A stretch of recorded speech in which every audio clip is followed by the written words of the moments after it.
إن الحمد لله نحمده ونستعينه ونستغفره ونعوذ بالله من شرور أنفسنا ومن سيئات أعمالنا من يهده الله فلا مضل له ومن يضلل فلا هادي له وأشهد أن لا إله إلا الله وحده لا شريك له وأشهد أن محمدا عبده ورسوله أما بعد. Louange à Allah, le maître des circonstances, le maître de l'univers. On le loue pour tout ce qu'il nous accorde comme bien et comme grâce, et on lui demande de déverser ses grâces et ses bénédictions sur le prophète Mohammed sallallahu alayhi wa sallam, sa famille, ses compagnons et tous ceux qui les ont suivis jusqu'au jour de la rétribution. Chers frères, chères sœurs, nous sommes toujours dans le cadre de notre série de mise en garde contre Mohammed Bajrafil. Et nous sommes dans la 8e partie. Alors nous sommes en train de répliquer à quelques ambiguïtés et quelques erreurs, n'est-ce pas, de Mohammed Bajrafil. Alors, parmi les déviations de Mohammed Bajrafil, il dit que s'il ne cite pas certains avis, il pourra avoir un péché. Car le prophète Mohammed sallallahu alayhi wa sallam a interdit de cacher la science. C'est-à-dire, Mohammed Bajrafil, qu'est-ce qu'il fait? Il vient sur un sujet et il apporte les divergences des savants sur la question. Ensuite, il dit quoi? Il dit, il doit dire, n'est-ce pas, il doit dire ce qu'il sait sur la question. Il doit détailler ce qu'il sait sur la question. Il doit donner les avis des savants sur cela. Il dit car s'il ne le fait pas, il risque peut-être de faire partie du hadith du prophète où le prophète a interdit de faire quoi? De cacher la science. Nous disons ceci à Mohammed Bajrafil, que pour bien comprendre un texte, il faut regrouper tous les textes qui parlent du sujet. Pas de prendre un seul texte. Ça c'est important, hein? Pas de prendre un seul texte, parce que tu vas prendre un texte sur un sujet, mais il y a d'autres textes sur le même sujet également qui existent. Donc tu ne peux pas prendre un seul texte et te baser sur ça pour donner un hukm. Ça c'est important pour nous de comprendre ça. Alors, et comme il sait que les gens qui sont devant lui, c'est des gens ignorants, alors c'est pourquoi il dit n'importe quoi. Les gens qui sont devant lui, c'est des gens ignorants. Donc, qu'est-ce qu'il fait? Il dit n'importe quoi. Personne ne peut contredire ce qu'il dit. Tout d'abord, qui t'a dit que c'est interdit de cacher la science de manière absolue? Il est permis de cacher la science s'il y a une maslaha. Ou si divulguer cette science-là peut apporter un plus grand mal que le bien que cette science peut apporter si elle est divulguée. Ici, c'est permis de cacher. Je ne comprends pas, c'est-à-dire les gens sont terribles quoi. Qui t'a dit que c'est interdit de cacher la science de manière absolue? Tu connais quelqu'un qui aime trop la musique. Et il vient, il te dit, si je trouve un seul savant qui dit que la musique est licite, je m'accrocherai à cet avis-là. Mais celui-là, je ne vais jamais lui dire que Ibn Hazm m'a dit que la musique est halal. Mais lui-là, je ne vais jamais lui dire ça. Il est permis de cacher la science lorsqu'il y a un profit, lorsqu'il y a un bénéfice, lorsqu'il y a un intérêt dans ça. Ou si le fait de divulguer cette science peut apporter une mafsada, c'est-à-dire que un grand mal, il est permis de cacher ça. Le dalil, c'est quoi? Qu'est-ce qui prouve qu'il est permis de cacher la science lorsqu'il y a un intérêt? Vous connaissez tous le hadith de Muaz. C'est un hadith qui est connu dans le Bukhari Muslim. Lorsque le prophète Mohammed sallallahu alayhi wa sallam lui a dit: ô Muaz, tu connais le droit d'Allah sur ses créatures et le droit des créatures sur Allah? Il a dit: Allah et son messager, ceux-là et son messager savent. Et le prophète lui a dit quoi? Il lui a dit le droit d'Allah sur ses créatures, n'est-ce pas? C'est qu'il adore Allah et qu'il ne lui donne pas des associés. Et le droit des créatures sur Allah, c'est que Allah ne châtiera pas celui qui a fait quoi? Le shirk. Et après, qu'est-ce qui s'est passé? Muaz a dit quoi au prophète? Afala ubashirun nas? Est-ce que je ne dois pas informer est-ce que je ne dois pas donner cette information aux gens? Et qu'est-ce que le prophète a dit? Le prophète a dit là. Le prophète a dit non. Sinon ils vont faire quoi? Sinon ils vont paresser. Le prophète a dit non. Le hadith est dans le Sahih Bukhari et Muslim. Ça c'est un hadith qui est clair, qui montre ici quoi? Qui montre ici qu'il est permis de cacher la science s'il y a un profit.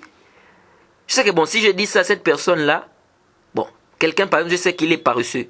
Tantôt il prie, tantôt il ne prie pas, il vient à la mosquée, il veut... Mais ici là, si je viens encore, je lui dis non, mais il y a des savants qui ont même dit que même si tu abandonnes la prière, tu n'es pas kafre. Même si tu abandonnes une prière, deux prières, tu n'es pas kafre. Mais si je sens qu'en disant ça, ça peut encore, c'est-à-dire que ça peut l'enfoncer encore dans ce qu'il est en train de faire, mais je ne dis pas. Je cache.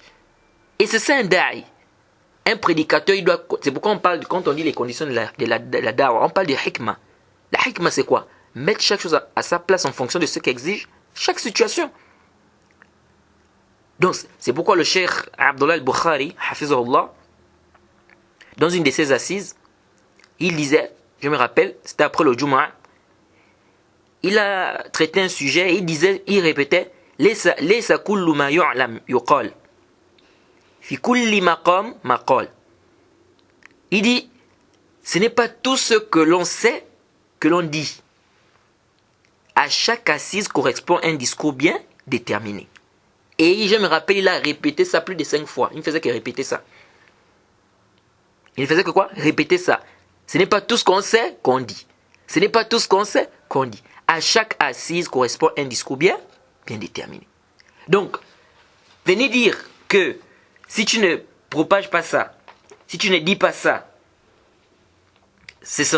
tu risqueras de faire partie, ou bien tu vas rentrer peut-être dans un péché car le prophète a interdit de cacher la science. Ça c'est batil. Ça c'est batil. Il est permis de cacher la science lorsque cela comporte un intérêt. Ça c'est important. Et puis qui t'a dit que, parce que certains frères de France ne parlent pas de certains sujets, que ça veut dire forcément qu'ils ignorent ces sujets-là. Non. Et puis qui t'a dit que c'est tout sujet qu'il faut traiter devant toute personne, devant toute assise. Non. Il faut aller étape par étape. Donc ce n'est pas de venir d'apporter des gens des choses tout simplement pour le goût de dire que non, il a fait là. Ça, il faut faire très très attention. Il faut faire très très attention. Et il apporte une ambiguïté concernant la prière du vendredi. Il apporte une ambiguïté concernant la prière du vendredi. Et comme je vous l'ai dit, Mohamed Bajrafil, qu'est-ce qu'il fait? Lui-même il le dit, il le dit, j'ai très bien écouté cela, il dit ça dans ses vidéos. Il dit, moi qu'est-ce que je fais souvent? Je provoque. Il dit quoi? Il dit je provoque. Donc j'amène des situations comme ça, j'amène des avis des savants comme ça, et puis allez. Les gens restent comme ça perplexes. Les gens, allez chercher. Il dit lui-même qu'il provoque. J'ai dit, mais me demande que, donc, toi, quand tu viens citer ces avis-là, c'est juste pour provoquer. Mais tu provoques qui? C'est ce que je me demande. Tu provoques qui? Quand tu dis tu provoques qui? Alors, il dit, dans dans l'une de ses vidéos, il parle de la prière du Jumu'ah. Et vous savez que Allah subhanahu wa ta'ala dit dans le Coran, dans la sourate 62, n'est-ce pas, au verset 9, Ya ayyuhallazina amanu, idha nudiya lis-salat min yawmil jumu'ah, fas'au ila zikrillahi wa zarul bay'. Zalikum khayrun lakum in kuntum ta'lamun. Allah dit dans le Coran, ô vous qui avez cru, quand on appelle à la salat le jour du vendredi, accourez à l'invocation d'Allah et laissez toute négoce. Cela est bien meilleur pour vous si vous saviez. Jade. Ensuite il dit, écoutez, c'est là où vous voyez que c'est quelqu'un qu'il faut vraiment faire attention. Parce que c'est un dangereux en ce qui concerne l'égarement. Il dit, est-ce que vous savez qu'il y a des savants qui ont dit que la prière du vendredi n'est pas obligatoire pour chaque musulman? Parce que Allah a dit dans le Coran, dans la même sourate, c'est-à-dire dans la sourate Jumu'ah, il dit, Allah a dit, فَإِذَا قُضِيَتِ الصَّلَاةِ فَانْتَشِرُوا فِي الْأَرْضِ. Il dit, après Allah dit dans le Coran, dans la sourate, la même sourate toujours au verset 10, puis lorsque la sourate est achevée, dispersez-vous sur la terre. Lorsque la prière est terminée, dispersez-vous sur la terre. Alors il dit, est-ce que se disperser après le vendredi c'est obligatoire? Se disperser après la prière du Jumu'ah, sortir, après il finit, est-ce que c'est obligatoire pour moi de sortir de la mosquée, de m'en aller? Donc ça montre que le vendredi n'est pas obligatoire. Car ici, c'est l'ordre. Mais vous dites que c'est pas obligatoire. Et là-bas aussi, c'est l'ordre. Et vous dites que c'est obligatoire. Et il dit, je ne dis pas que c'est mon avis. Hein. Écoutez, hein, il dit, je ne dis pas que c'est mon avis. Hein. Mais qu'est-ce qu'il fait ici? Il apporte une ambiguïté et il laisse les gens comme ça perplexes. Lui, c'est ça en fait, son travail. Et vous pensez que quelqu'un comme ça là, il a de l'affection pour vous? Quelqu'un qui vient, il apporte des ambiguïtés aux gens et puis il laisse les gens comme ça perplexes. C'est normal ça? Mais ça veut dire que tu as une mauvaise intention. Écoutez après. Donc il dit, ça prouve donc, puisque c'est le même verset. Et là-bas c'est l'ordre. Là-bas, Allah a donné l'ordre là-bas de venir à la prière. Vous dites que c'est obligatoire. Et ici aussi, il a donné l'ordre de se disperser après le Jumu'ah. Et vous dites que c'est pas obligatoire. Donc comment ça? Comment dans le même verset, c'est l'ordre? Hein? Tous les deux parlent de l'ordre ici. Mais vous dites que le premier c'est obligatoire, le deuxième c'est comment ça?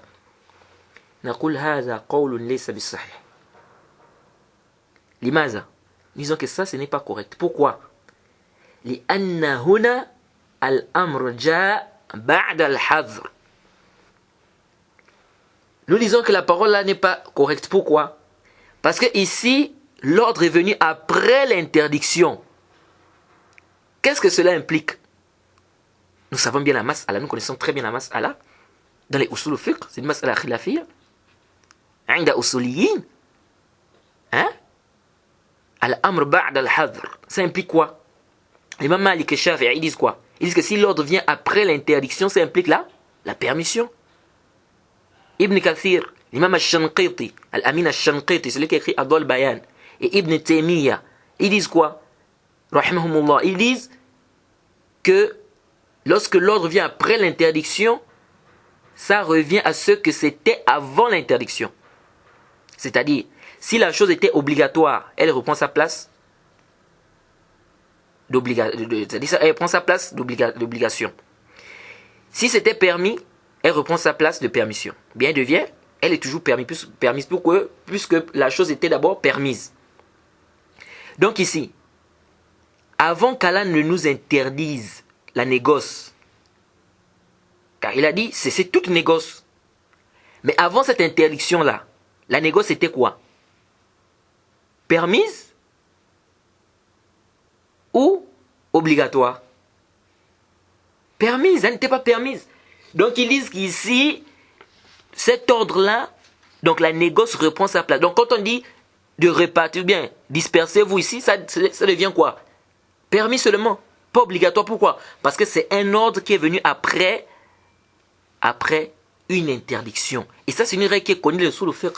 Je ne sais pas si Mohamed Badjurafi ignore cette règle, ou bien il connaît, mais il ne veut pas apporter ça aux gens, il veut cacher la vérité. Et il t'apporte un exemple qui est HS.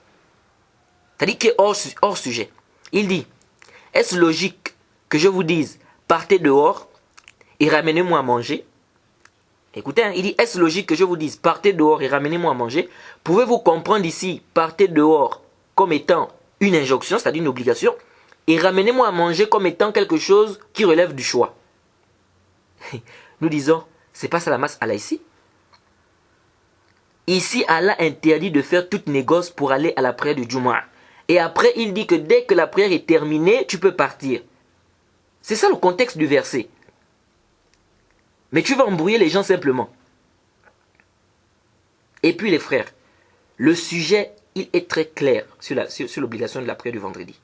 Il y a plusieurs preuves à ce sujet. Ce sujet-là ne nécessite même pas un rad. C'est-à-dire, est-ce que la prière du vendredi est obligatoire? Ça ne nécessite même pas un rad. Le sujet est clair.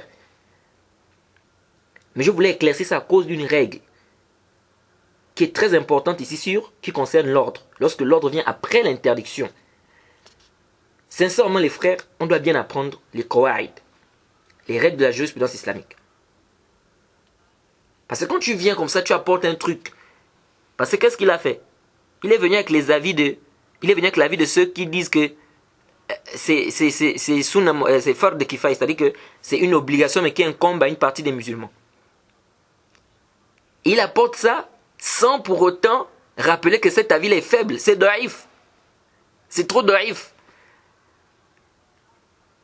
Cet avis est daïf. Donc les frères doivent faire très attention. La mas'ala ici, comme je disais, elle est claire. On n'a même pas besoin de faire un rad pour ça. C'était juste pour apporter cette règle. Parce que Mohamed Bajrafil, il va embrouiller les gens. Il dit non, mais ici il y a l'ordre, aussi il y a l'ordre. Pourquoi? Mais pourquoi ici l'ordre n'implique pas l'obligation? C'est plus que clair. C'est un ordre qui vient après une interdiction. Et la masse, elle est connue dans le usul fiqh. Pourquoi tu ne dis pas ça aux gens? Que non, ici l'ordre n'implique pas l'obligation à cause de ça. Pourquoi?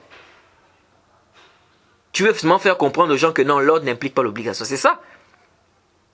Parmi les dérives de Mohamed Bajrafil, dans une de ses vidéos, nommée Mise en garde contre Mohamed Bajrafil, à partir de la 42e minute, après 10 secondes, il dit, dès lors que tu heurtes des épines sur ton chemin, cela voudrait dire qu'il faut que tu continues dans ce chemin-là. Et il cite le fameux dicton, Ash-shajara in lam takun laha samara la turma bil hijara ou hajar. Vous connaissez ce dicton? Ash-shajara in lam takun laha samara la turma bil hijara ou hajar. C'est-à-dire que l'arbre, si l'arbre ne contient pas de fruits, mais il n'y a pas quelqu'un qui viendra lapider cet arbre, puisqu'il n'y a pas de fruits. Pour dire quoi? Pour dire que si on a fait une mise en garde contre lui, ça veut dire que ce qu'il dit est correct, ou bien il est dans la vérité. Donc il a des fruits. Sinon, il n'y a pas de raison de faire des mises en garde. نقول هذه قاعدة ليست مضطردة. Cette règle n'est pas à tous les coups. Pourquoi? النبي صلى الله عليه وسلم أمر بقتال البغاة وأمر بقتل الخوارج وأمر أن نحذر من الذين يتبعون متشابهة. فهل نقول هؤلاء على الحق لأن أهل السنة يحاربونهم؟ Mais ça c'est quoi? C'est ça. Le prophète Mohammed sallallahu alayhi wa sallam nous a demandé de combattre les quoi? Le prophète Mohammed nous a demandé de combattre ceux qui font quoi? Ceux qui se rebellent. On a par exemple un chef musulman. Il est musulman. Voilà un groupe de musulmans qui disent non, on veut l'enlever. On doit normalement combattre ce groupe de musulmans qui veulent enlever le chef là. Oui. Et ils sont considérés comme des rebelles. Allah était clair dans le Coran. Si un groupe de musulmans, et même Allah même dit dans le Coran, si un groupe de musulmans se combattent, qu'est-ce qu'Allah a dit? Il a dit, établissez la concorde. N'est-ce pas? Il dit, mais s'il y a un groupe qui continue, c'est-à-dire qui ne veut pas revenir à l'ordre d'Allah, qu'est-ce qu'Allah dit dans le Coran? Il dit, combattez le groupe qui ne veut pas se conformer jusqu'à ce qui se conforme. Allah a demandé de les combattre. Mais lorsqu'on va les combattre, ça veut dire qu'ils sont dans la vérité? Ils sont dans le haqq? Abadan. Le prophète nous a demandé il nous a même demandé de tuer les khawarij. Ça veut dire qu'ils sont dans le haqq? Le prophète nous demande de prendre garde, donc de mettre en garde contre les gens qui suivent les ambiguïtés, etc. Est-ce qu'ici, là, ils sont dans la vérité? Mais subhanallah, moi je ne comprends pas. Mohamed Bajrafi, il a eu ces principes-là où? C'est pourquoi nous disons clairement que fahad al-kalam batil. Dire que non, lorsque tu trouves des épines sur ton chemin, ça prouve que tu dois continuer dans ça. Par conséquent, si quelqu'un, on te fait des mises en garde, ou bien on t'attaque, ça veut forcément dire que tu es dans la vérité. Ça c'est batil. Ça c'est batil. Oui, nous disons qu'un prédicateur qui appelle les gens au haqq, qui prêche le tawhid, qui met en garde contre le shirk, les innovations, c'est évident qu'il trouvera des gens qui vont certainement le combattre. Si les prophètes ont été combattus, et pourtant ils ont employé les meilleures méthodes, meilleurs usloub, ils avaient la sagesse qu'il fallait. Mais s'ils ont été combattus malgré cela, mais ce n'est pas nous qui ne serons pas combattus. Ça, il n'y a pas de doute sur ça. Walakin intabihuna. Mais attention ici.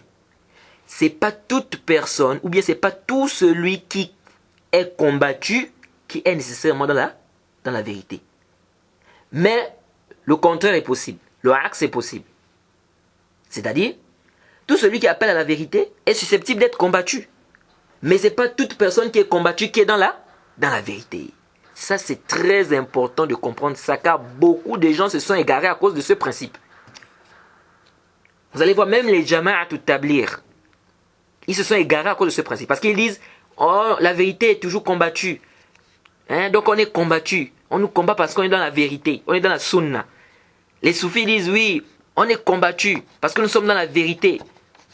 Et même les koufars, ils disent la même chose. J'ai discuté avec beaucoup de chrétiens parmi eux. Des chrétiens surtout qui disent même. Parce que vous allez voir que les chrétiens, beaucoup parmi eux pensent qu'ils sont sur le haq, pensent qu'ils sont sur la vérité. Et lorsqu'on discute ensemble, souvent ils nous disent ça. Ils disent, il est mentionné dans la Bible que le royaume de Dieu sera combattu. Et Jésus nous a informé, il a dit qu'on sera combattu. Est-ce que vous suivez? Donc, si aujourd'hui, vous nous combattez, il n'y a pas de doute. Ça a déjà été mentionné. Le royaume de Dieu on sera persécuté, on sera combattu. Non, c'est eux le royaume de Dieu là. On sera persécuté, on sera combattu. On nous a déjà informé ça. Donc on est dans la vérité. Disons, kullu hadha batil. Laysa hadha al-mizan fi ma'rifati al-haqq. Bal al-mizan fi ma'rifati al-haqq ma ja'a 'an Allah wa rasulihi. Al-kitab wa sunnah as-sahiha bi fahm salaf al-umma ay as-salaf as-salih. Nous disons que ce n'est pas le fait que tu sois combattu qui est la balance pour savoir si tu es sur la vérité ou pas. Si on me combat, donc je suis dans la vérité. Non, abadan. Khata. Mais plutôt le critérium indispensable, nécessaire, pour faire le discernement entre le vrai et le faux, c'est le Coran et la Sunna authentique, à la compréhension des pieux prédécesseurs. On pèse tes paroles. C'est en conformité avec le Coran et la Sunna ou pas? Si c'est l'un, on prend. Si c'est le cas échéant, c'est rejeté sur toi-même. C'est rejeté sur toi-même. Donc ici, c'est pas un dalil. Donc quand tu viens, tu dis non, vous savez, les frères, un arbre qui ne produit pas de fruits, on ne peut pas lapider. Donc si on lapide, c'est que voilà. Donc quand tu trouves des épines, ça veut dire que tu dois continuer dans ça. Non, mais c'est la bêtise. Comment tu peux dire que quand quelqu'un trouve des épines sur son chemin, ça veut dire qu'il doit continuer dans ça? C'est des bêtises, ça. Le haq, connaître si quelqu'un est sur le haq, ce n'est pas parce qu'il est combattu, non. Il y a beaucoup de gens des sectes qui sont combattus et ils doivent être combattus. Et l'islam nous a demandé de les combattre. Ça ne veut pas dire qu'ils sont dans la vérité. Des exemples clairs que je vous ai donnés, que ce soit dans le Coran, lorsqu'Allah nous demande de combattre par exemple le groupe qui se rébelle, ça ne veut pas dire qu'ils sont dans la vérité parce qu'ils sont combattus, non. Donc ce n'est pas toute personne qui est combattue qui est dans la vérité. Enlevez ça déjà de vos têtes. Parce que ça a égaré, je vous dis que ça a égaré beaucoup de gens. Il est combattu, ça veut dire qu'il est dans la vérité. Ah, les frères me combattent, donc ça veut dire que je suis dans la vérité. Non, Yahri. Cherche à savoir plutôt, est-ce que ce que tu fais, est-ce que ce que tu dis est en conformité au Coran et la Sunna, à la compréhension des pieux prédécesseurs. Ce n'est pas le fait que tu sois combattu ou pas. Ça prouve rien du tout. Comme nous l'avons dit, quelqu'un qui appelle au haqq, qui appelle au tawhid, qui m'engage contre le shirk, c'est évident, n'est-ce pas, qu'il soit combattu. Il est susceptible d'être combattu, mais pas le contraire. Mais ce n'est pas toute personne qui est combattue qui est nécessairement sur la vérité. Les frères, ça c'est très important de comprendre ça. Et je vous informe que Mohamed Bajrafil, sa tête est remplie de hadiths da'ifa. Et c'est normal. C'est un jahil des usul al-hadith. Ça, je vous le dis clairement. Il est ignorant des principes de la science du hadith. Et ça se voit clairement dans ses propos. On n'a même pas besoin de beaucoup. C'est-à-dire quelqu'un qui a appris le ilm al-hadith, quelqu'un qui a fait un peu de ilm al-hadith, quand il écoute ce gars-là, il sait très bien que c'est quelqu'un qui ne maîtrise rien des principes de ilm al-hadith. Les gens pensent que non, la science du hadith, c'est juste de connaître seulement le mustalah. Non, on connaît que Gharib, ça veut dire ça. Non, on connaît que Sahih, ça veut dire ça. C'est fini, je connais le ilm al-hadith. Là, il y a des qawaïd, il y a des règles, il y a des principes, il y a des darajat. Il y a beaucoup de choses qui tournent. Je l'ai écouté une fois, il disait que Ibn Salah a dit qu'on ne doit plus faire le tada'if et le tashih. C'est-à-dire, on ne doit plus authentifier et rendre un hadith da'if à notre époque. Il disait lorsque il y a un frère qui lui a dit, je crois que c'était sur le hadith du Hifz du Coran, je disais qu'on va en parler, sur la mémorisation du Coran, celui qui n'arrive pas à mémoriser le Coran. Il paraît qu'il y a un hadith où le prophète aurait dit qu'on doit prier le Jumu'ah. Donc le vendredi, on prie 4 rakats et on doit réciter telle ou telle sourate. On en parlera, Inch'Allah. Il dit que le frère lui a dit que le hadith était da'if, que le Cheikh Al-Albani, rahimahullah, a rendu ce hadith da'if. Et après, il a dit oui, c'est son droit. Et ensuite, il parlait. Et il vient pour dire que Ibn Salah a dit qu'on ne doit pas faire le tashih et le tada'if. C'est-à-dire, à notre époque, en fait, on ne doit plus dire qu'un hadith est da'if, on ne doit plus dire qu'un hadith est sahih. En d'autres termes, le savant ne doit plus donner un hukm sur le hadith, que c'est un hadith da'if ou bien c'est un hadith sahih. Et lorsque je l'écoutais, je disais, mais voilà un jahil, voilà un ignorant qui parle de ilm al-hadith. Et je rappelle encore à Mohamed Bajrofil que je suis en faculté de hadith à l'Université islamique de Médine. Et donc je ne parle pas d'un domaine qui m'est étranger. Je ne parle pas d'un domaine qui m'est étranger. Tout d'abord, oui, Ibn Salah a dit ça. Ce que tu dis là, c'est vrai, Ibn Salah a dit ça. On n'en disconvient pas. Mais il ne suffit pas d'aller lire dans un livre la parole d'un savant et puis c'est fini. Non, et puis tu parles là, abadan. Il faut comprendre. Il faut quoi? Comprendre. Alors tout d'abord, aucun savant n'a dit ce que Ibn Salah a dit. Ni de son époque, ni avant son époque. C'est-à-dire, ni à son époque, ni aux époques antérieures, personne parmi les savants des hadiths n'a dit qu'on ne doit pas faire le tashih, on ne doit pas faire le tada'if. Donc aucun savant d'abord n'est là, suivi dans ça. Un. Deuxièmement, Ibn Salah l'a dit pourquoi? Et c'est normal, tu ne sais pas. Il a dit pour fermer la porte à ceux-là qui n'avaient pas de niveau et qui voulaient rentrer dans ce domaine, d'authentifier et de rendre faibles les hadiths. Et ils étaient d'ailleurs nombreux à son époque. C'est à cause de ça que Ibn Salah a apporté cette parole. Ce n'est pas dans le sens que non, on ne doit pas faire le tasih et le tad'if. Et puis troisièmement, Ibn Salah lui-même, raddahu ala nafsihi. Tu sais ça? Raddahu ala nafsihi. C'est-à-dire lui-même il s'est fait un rad. Comment ça? C'est-à-dire lui-même il s'est fait une réplique. Ibn Salah lui-même il a authentifié des hadiths à son époque. Ibn Salah lui-même il a authentifié des hadiths à son époque. Lui-même. Alors, comment veux-tu qu'il interdise de faire cela et lui-même il le fait? Donc on comprend aisément que la manière dont toi tu as compris sa parole, c'est pas correct. Étant donné que lui-même il a authentifié des hadiths à son époque. Et je vous dis que Mohamed Bajrofil dans sa tête s'est rempli des hadiths da'if et mawdu'. C'est-à-dire des hadiths faibles et inventés. Par exemple, il cite et s'argumente du hadith où il dit Rawa al-Hassan, c'est un hadith qui a été rapporté. Il dit Rawa al-Hassan, Ani al-Hassan, Ani al-Hassan, Ani al-Hassan, An Abi al-Hassan, An Jaddi al-Hassan, Anna Ahsan al-Hassan, al-Khulqu Hassan. Est-ce que vous avez entendu ce hadith-là? On appelle ça hadith musalsal. Ça c'est une catégorie de hadith dans le ilm al-hadith. Musalsal bil husn.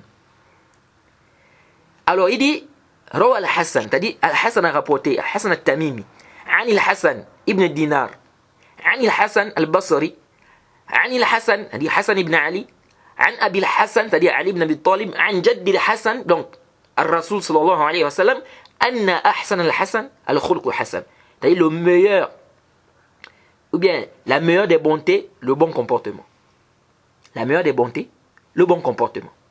Tout d'abord, Mohamed Bajrofil, je t'informe déjà que la majorité, prends ça comme une faïda de ma part, que la majorité des musalsalat sont da'ifa. La majorité des hadiths que vous voyez musalsal, c'est-à-dire musalsal, c'est rapporté avec des termes, comment dirais-je? C'est-à-dire qu'il s'agit d'un hadith dont une caractéristique fait l'objet de l'accord de tous les transmetteurs, sur le plan de la narration ou du transmetteur. C'est-à-dire, ça c'est le hadith musalsal. C'est-à-dire que dans ce hadith, une caractéristique fait l'objet de l'accord de tous les transmetteurs sur le plan de la narration ou du transmetteur. Un exemple. Le prophète Mohammed sallallahu alayhi wa sallam a par exemple dit à Muaz, Ya Muaz, inni uhibbuka. Il a dit, oh Muaz, je t'aime. Ensuite, il a dit, je t'enjoins, n'est-ce pas, de ne pas omettre de dire après chaque prière, Allahumma a'inni ala zikrika wa shukrika wa husni ibadatik. C'est-à-dire qu'Allah lui a dit, et le prophète Mohammed, lui a dit de dire, oh Allah, aide-moi à t'invoquer, à te remercier et à bien t'adorer. Alors, chaque transmetteur qui a rapporté ce hadith a dit au transmetteur suivant, et moi je t'aime, alors dit, oh Allah, et il a mis le hadith. C'est-à-dire que chaque transmetteur, lorsqu'il a rapporté le hadith, il a dit, inni uhibbuka, inni uhibbuka. Est-ce que vous suivez un peu? Ça, on appelle ça le hadith musalsal. C'est-à-dire que il y a une caractéristique qui fait l'objet de l'accord de tous les transmetteurs, sur le plan de la narration ou du transmetteur. Donc ici, là, lorsque le prophète a dit à Muaz, inni uhibbuka, donc tous ceux qui ont rapporté aussi le hadith, à chaque fois qu'il rapporte le hadith à quelqu'un, il dit, inni uhibbuka, après il amène le hadith. À chaque fois que l'autre aussi rapporte, il dit, inni uhibbuka, et il rapporte le hadith. Là, on appelle ça le hadith musalsal. Maintenant, ce hadith-là que Mohammed Bajrafil a cité, il s'argumente de ce hadith, c'est un hadith qu'on dit musalsal bil husn, c'est-à-dire que c'est la bonté ici. Vous voyez bien que tous ceux qui ont rapporté le hadith, leur nom c'est quoi? Al-Hassan, Al-Hassan, Al-Hassan, Al-Hassan. Et même dans le hadith, on parle de Al-Hassan. Est-ce que vous suivez? Alors, donc, je disais que une faïda ici, Mohammed Bajrafil, c'est que tous les hadiths, ou la majorité, la majorité des musalsala, des hadiths musalsal, c'est des hadiths qui sont da'ifa. Tu vois un hadith qui est musalsal, fais attention. Alors avant de rentrer dans les détails de la faiblesse de ce hadith, parce que c'est un hadith da'if, d'autres ont même dit da'if jiddan. D'autres sont allés très loin. D'autres ont dit mawdou', d'autres ont dit da'if jiddan. Avant d'en arriver là-bas, Mohammed Bajrafil, il se base sur le fait qu'il y a une divergence sur un hadith, par exemple. C'est un exemple, il n'est pas dit que dans ce hadith, c'est une divergence. Il se base sur le fait, par exemple, qu'il y a une divergence sur un hadith, pour dire que les gens doivent choisir la vie qu'ils veulent. Ils disent, Haza kullu batil. Haza kullu batil. C'est-à-dire, tout ça, c'est nul. Parce que lui, c'est ça.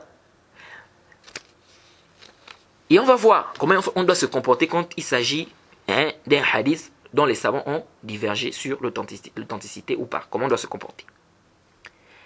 Alors, vous devez savoir un point déjà qui est important ici. C'est quoi? C'est que la divergence dans les authenticités ou les faiblesses d'un hadith, c'est comme les divergences qu'il y a dans le fiqh.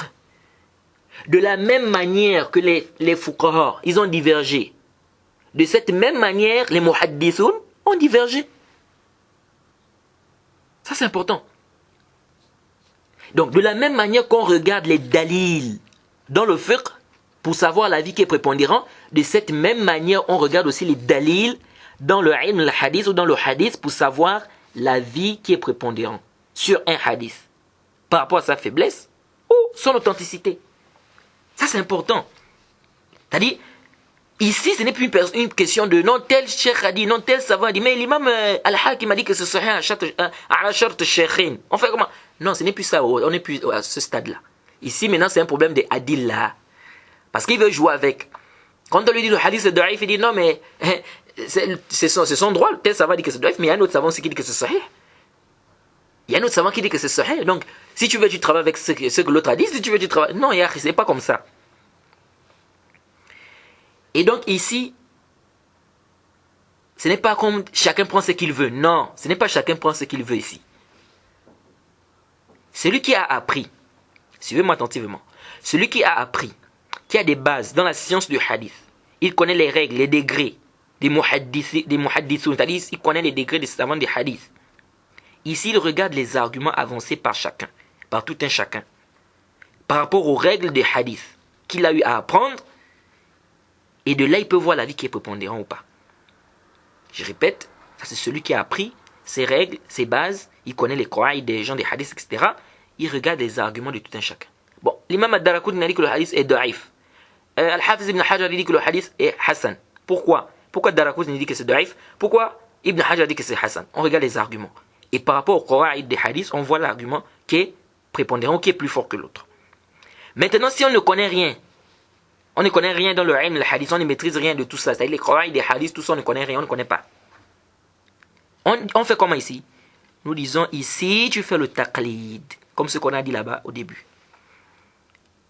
Lorsqu'on a parlé de quoi? De quelqu'un qui ne maîtrise pas, qui ne peut pas faire la différence entre les arguments qui sont forts et ceux qui ne le sont pas. Ici, on dit tu fais ce qu'on appelle le taqlid. C'est-à-dire ici, tu vas suivre un savant, ou des savants même. C'est-à-dire qu'ici, tu vas suivre un savant ou des savants, même si tu ne connais pas leur dalil. Pourquoi? Parce que même si on t'apporte les dalils, tu ne peux rien comprendre. Et on a déjà dit, Allah n'impose pas une âme qui est au-dessus de ses capacités. Et on a déjà dit aussi que le taqlid est permis dans certains cas. Est-ce que vous suivez? C'est-à-dire ici, tu vas prendre un savant qui est reconnu que c'est un savant des hadiths. C'est pas, comme on a dit, c'est pas toi qui vas décider qu'il est savant ou pas, non. Un savant qui est reconnu que c'est le savant des hadiths. Hein? Et tu suis dans les tahqiqat, dans ce qu'il dit. S'il dit c'est sahih, je prends par exemple un exemple. À notre époque-ci, par exemple. À notre époque-ci, je parle de notre époque-ci. Vous allez voir que les savants vous disent que le plus grand savant de notre époque-ci, des hadiths, c'est qui? Le cheikh Mohammed Nasruddin al-Albani, rahimahullah. Bila munaza', c'est-à-dire il n'y a même pas un débat là-dessus, c'est pas un débat. Tu vas chercher n'importe quel savant des hadiths, et même les savants des bid'ah même les savants des sectes, ils confirment, ils reconnaissent cela. Que le savant de notre époque, en concernant le ilm, le hadith, le plus grand savant de notre époque, c'est qui? Mohammed Nasruddin al-Albani. Jusqu'à ce que le cheikh Abdelaziz bin Baz, hafizahullah, rahimahullah, il disait, écoutez, hein, le cheikh Abdelaziz bin Baz, il disait quoi? Il dit, je ne connais pas. Il dit, je ne connais pas sur cette terre-là quelqu'un qui connaît plus les hadiths du prophète Mohammed sallallahu alayhi wa sallam comme le cheikh al-Albani. Cheikh bin Baz qui a dit ça. Une attestation claire. Attestation claire. Et jusqu'il a même dit, le cheikh al-Albani à notre époque, il est comme l'imam Ahmed à son époque. Donc, ça c'est un exemple. On peut te dire, le plus grand savant des hadiths, par exemple, l'imam Bukhari. Le plus grand savant des hadiths, par exemple, l'imam Ahmed. Tout ça, tu repars chez les savants. Tu poses des questions aux savants. Donc ici, tu vas suivre un savant qui est reconnu que c'est un savant qui maîtrise cette science. Alors, s'il dit c'est sahih, tu considères que c'est sahih. S'il dit que c'est da'if, tu considères que c'est da'if. Pourquoi? Parce que tu n'as pas le niveau ici de détecter que ça c'est sahih, ça c'est da'if. Mais attention aussi. Le savant que tu fais le taqlid là, si on te démontre clairement qu'il s'est trompé, avec des preuves à l'appui, claires, propres, ici tu laisses son avis. Même si tu fais le taqlid, ici tu laisses, parce que là, il a été prouvé clairement qu'il s'est trompé. Et comme j'ai dit, ce n'est pas n'importe quel savant qu'on te dit que c'est un muhaddith et tu commences à le suivre dans ça. Non. Comme j'ai dit, tu dois repartir vers les ulama. Tu dois repartir vers qui? Vers les ulama.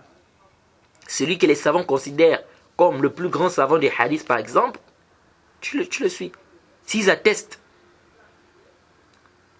Mais après, tu ne débats pas aussi. Après, tu ne débats pas parce que tu es muqallid.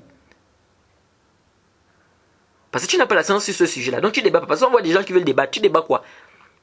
Toi, tu es muqallid. Tu ne connais pas le ilm, le hadith, la science du hadith. Tout ça, tu ne maîtrises rien. Donc, tu as fait un taqlid ici. Le cheikh a dit que c'est authentique, tu considères que c'est authentique. Bon, maintenant, tu veux venir débattre avec quelqu'un qui vient, qui te dit, par exemple, que le hadith est da'if. Et qui a appris cette science-là, par exemple. Et qui maîtrise. Tu veux débattre, tu débats quoi? Alors, revenons à notre hadith. Le hadith de Ahsan al-Hassan, al-Khulq al-Hassan. Ce hadith, c'est-à-dire la meilleure des bontés, c'est le bon comportement. Ce hadith, c'est un hadith mawdou'. C'est un hadith faux. C'est un hadith mensonger, inventé sur le prophète Mohammed sallallahu alayhi wa sallam. Et on n'a pas le droit d'attribuer ce hadith au prophète Mohammed sallallahu alayhi wa sallam. Et c'est le plus bas degré des hadiths. Quand vous entendez un hadith qui est mawdou', kadhib, c'est le plus bas degré. Donc on n'a pas le droit d'attribuer ça au prophète Mohammed sallallahu alayhi wa sallam. Pourquoi? Madar al-hadith ala al-Hassan ibn Dinar. Pourquoi? Parce que dans la chaîne de transmission, on a al-Hassan ibn Dinar. Et Ibn Mubarak a dit matrouk. L'imam Waqi' il a dit matrouk. Waqala Ahmed matrouk, c'est-à-dire qu'il est da'if, tous les savants sont mis d'accord, il est délaissé. Waqala Ahmed ibn Hanbal wa Yahya ibn Ma'in kazzab. C'est pourquoi j'ai dit que le hadith tourne entre da'if jiddan et mawdou'. Donc certains ont dit qu'il est, c'est quand Hassan ibn Dinar, c'est un menteur. D'autres ont dit qu'il est matrouk. Donc si vous le voyez dans une chaîne de transmission, c'est même pas la peine de regarder le hadith. Donc en conclusion, c'est un hadith mawdou'. Ça c'est pas, c'est-à-dire on n'a pas besoin de beaucoup parler sur ça. Le hadith c'est un hadith da'if, c'est un hadith mawdou'. Et je suis prêt à débattre avec Mohamed Bajrofil sur ce point s'il veut me démontrer que le hadith là est authentique. Donc, Mohamed Bajrofil, c'est quelqu'un qui est rempli des hadiths da'if et il vient, il apporte, et même les savants qui ont dit, regardez, hein, même si quelqu'un va dire non, mais il y a des savants qui ont dit qu'on peut, il y a juste, on peut faire c'est-à-dire on peut citer les hadiths da'if, fi fadail al-a'mal. C'est-à-dire on peut citer les hadiths da'if dans les actes méritoires. Nous disons, hey, Yahi, avant de venir même dire ça d'abord, tu as d'abord vu les shurut, les conditions que ces savants ont eu à mettre. Tu as regardé les conditions. Parmi les conditions que ces savants ont mis, les savants qui ont même dit qu'on peut citer les hadiths de Haïf, Fadail al-A'mal, dans les actes méritoires, ils te disent parmi les conditions, la faiblesse ne doit pas être très faible. Et ça, c'est-à-dire, moi je sais que je ne comprends pas certaines personnes, quoi. Ils ne maîtrisent même pas les conditions là. Vous voyez des gens, ils viennent, ils discutent. Tu dis, le hadith, c'est un hadith da'if jiddan, ou bien mawdou'. Il dit, il y a juste l'a'mal bi hadith da'if, Fadail al-A'mal. Il est permis de travailler avec les hadiths da'if lorsqu'il s'agit des actes méritoires. Yahi, Barakafik, je te dis que le hadith c'est mawdou'. Da'if jiddan. Toi tu dis que non, il y a juste l'a'mal bi hadith da'if, fadail al-a'mal. Subhanallah. Mais les savants qui ont dit, même les savants qui ont permis ça, ils te disent que le hadith ne doit pas être shadidat da'af. C'est-à-dire que la faiblesse ne doit pas être très faible. Et déjà quand on te dit qu'un hadith c'est da'if jiddan, ou bien quand on te dit qu'un hadith c'est mawdou', ça veut dire que la faiblesse est très faible. Donc ça veut dire qu'aucun savant de l'islam, aucun, ne dit que on doit travailler avec des hadiths mawdou' ou bien on doit travailler avec des hadiths da'if jiddan. Aucun. C'est-à-dire toi tu as apporté quelque chose qu'aucun savant n'est t'a précédé. Ça c'est important de comprendre ça. Donc ça c'est un hadith da'if. Et j'ai dit déjà qu'on ne vienne pas dire non mais on peut citer les hadiths da'if, on peut travailler avec les hadiths da'if lorsqu'il s'agit des actes mais méritoires. Parce que ce hadith là c'est un hadith qui est très faible. Et du moment où c'est très faible, c'est même pas la peine de parler de ce sujet-là. Alors donc, nous allons nous arrêter par ici pour cette mise en garde, cette série de mise en garde, cette partie, je veux dire, de notre série de mise en garde contre Mohamed Bajrofil. Et nous allons poursuivre, Inch'Allah, dans la prochaine partie. Parce que nous n'avons pas terminé. Nous sommes rentrés là maintenant dans la façade des hadiths. C'est-à-dire que Mohamed Bajrofil, parmi les choses, n'est-ce pas? Parce qu'un prédicateur, lorsqu'il vient enseigner les gens, il doit bien se renseigner dans ce qu'il vient dire aux gens. C'est pas de venir dire n'importe quoi aux gens. Et lorsque quelqu'un base sa da'wa sur des hadiths qui sont faibles ou des hadiths qui sont mensongers au prophète Mohammed sallallahu alayhi wa sallam, nous disons que cette personne-là devrait arrêter de prêcher. Pourquoi? Parce que en prêchant, tu es en train de mentir sur le prophète. Non seulement tu es en train de mentir sur le prophète, mais pire encore, tu es en train de faire quoi? De mettre, parce que là tu mets dans la tête des gens des hadiths, ils vont partir avec ça dans leur tête en pensant que le prophète a eu à dire et ils vont propager ça. Alors que ce sont des hadiths qui ne sont pas authentiques. Alors donc, nous allons nous arrêter par ici, on demande qu'Allah nous aide, qu'Allah nous facilite. On se retrouve pour la prochaine partie de notre série de mise en garde contre Mohamed Bajrofil, Inch'Allah. Wa subhanaka Allahumma bihamdik, ashhadu an la ilaha illa anta astaghfiruka wa atubu ilayk.